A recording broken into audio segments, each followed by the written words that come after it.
for 8 episodes. This series has been a story told in one direction. The empire writes the bill, India pays it. The receipts pile up, and the people in them have no say. Tonight, that changes. Tonight, for the first time, Indians take the ledger out of British hands, and they begin to do the auditing themselves. They stop buying, they start building, and in a city square, they set fire to the very goods the empire had spent a century forcing them to purchase. This is the episode where the conquered learn to read the account and answer it. This is Swadeshi. It began, as so much in this series does, with a decision made in an office. In 1905, the British decided to partition the province of Bengal, to cut the largest, most populous, most politically awake region in India clean in two. The official reason was administration. Bengal, they said, was simply too big to govern well. But few Bengalis believed that. They saw the line for what it looked like, a deliberate cut through a community that was becoming dangerous to the Raj, a way to divide and weaken the very people learning to organize against it. And the reaction surprised everyone, the British most of all. The partition of Bengal did not quiet the province, it set it alight. Out of that anger came a movement with a single powerful idea, and the idea was economic. If the empire ruled India through its ledger, then India would strike back through the same ledger. The movement had a name, Swadeshi, meaning roughly of our own country, and it had a method that anyone could join, from a wealthy merchant to a student to a woman at her own front door.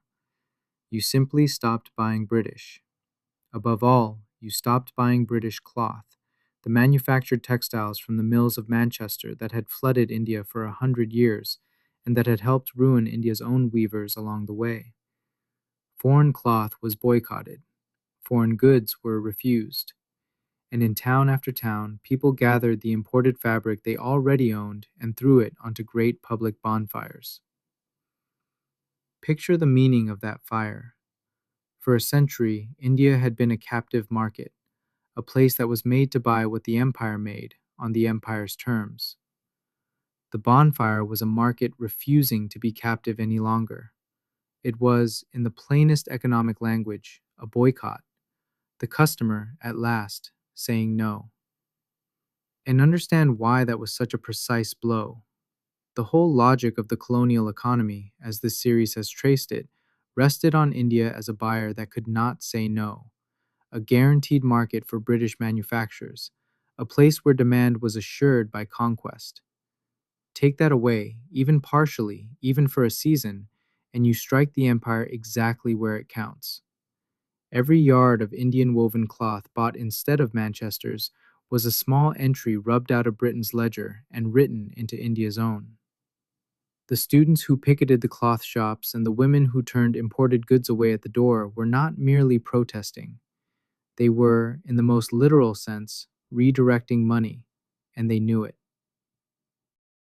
But Swadeshi had a second half, and it was the wiser half, because refusing to buy foreign goods only matters if you can make your own. So the movement turned to building. If you boycott Manchester cloth, you must weave Indian cloth, and the spinning wheel and the hand loom became symbols of a nation clothing itself. Indian-owned mills began to grow, supplying the demand that the boycott created. Indian banks and insurance companies were founded so that Indian money could be lent and saved through Indian hands instead of British ones. Schools and workshops sprang up to train Indians in the skills the empire had been content to import. This is the moment Swadeshi becomes more than a protest. It becomes economic nationalism, the deliberate construction of an Indian economy, owned and run by Indians, as an act of resistance. Not just turning away from the empire's ledger, but starting a brand new one of your own. The boycott was the audit. The building was the answer. And out of this spirit came one of the most extraordinary acts of defiance in the entire story of the Raj. Not a march, not a speech, a steel mill. Its driving force was a Bombay industrialist named Jamsetji Tata. He'd watched an India that grew the cotton but bought back the cloth, that dug the ore but imported the steel. and India kept, by design, as a supplier of raw materials and a customer for finished goods. And he refused to accept that this was India's permanent place in the world. He set out to do the thing the colonial economy was built to prevent. He set out to make steel, heavy industry, the very backbone of a modern nation, on Indian soil with Indian capital. The company that grew from his vision, Tata Iron and Steel, was founded in 1907, and it would raise its great works in the east of the country. This was the colonial bargain shattered in a single stroke. India would no longer only supply the raw materials of empire and buy back the finished product at a markup.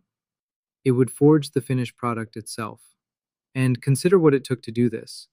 A modern steelworks is enormous. It demands vast capital, engineering knowledge, and faith that an Indian enterprise could compete on a field tilted steeply toward British industry. The colonial economy had spent generations making sure India stayed a supplier of cotton, of ore, of cheap raw stuff, and a buyer of everything finished. To build heavy industry against that current was not just business. It was a statement that India could be a maker of things, a modern industrial nation, and not forever a quarry and a marketplace for someone else. The capital was raised substantially from Indians who believed in exactly that idea. The mill they built would go on to become one of the foundations of independent India's industry, proof, in iron, of what economic nationalism could actually create. Now, let's be honest and precise, because this is history, not a fairy tale. The partition of Bengal was eventually reversed, but the Swadeshi movement did not, by itself, end British rule. Independence was still 4 decades away, and the road there ran through hardship we'll come to. The boycotts faded and flared. The new industries were small beside the weight of the colonial economy.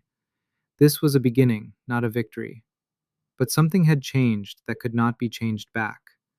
For the first time, Indians had treated their own economy as a thing they could build, defend, and own, as a weapon and as a future. The drain of wealth that a Bombay thinker had once tried merely to measure, Indians were now trying to reverse, rupee by rupee, mill by mill. The account was no longer something done to India, it was something India had begun to keep. That is why this episode sounds different from the ones before it. The earlier chapters were about a bill. This one is about a people picking up the pen. So remember Swadeshi as the turning point it was. Not the moment the empire fell, that comes later and harder, but the moment India stopped only reading the ledger and started writing in it. The boycott, the bonfire, the bank, the mill, the steelworks, a nation auditing back. The empire had spent a century teaching India that its economy belonged to London. Swadeshi was India's reply, that an economy belongs, in the end, to the people who build it. But history rarely lets a hopeful chapter stand alone. The road from here runs toward freedom, yes, and toward a final, brutal piece of accounting, when the subcontinent is split in two, and even the furniture is divided. Next time, the partition ledger of 1947. Tareekh ka Hisaab. History audited. Hisaab abhi baki hai. The account isn't settled yet.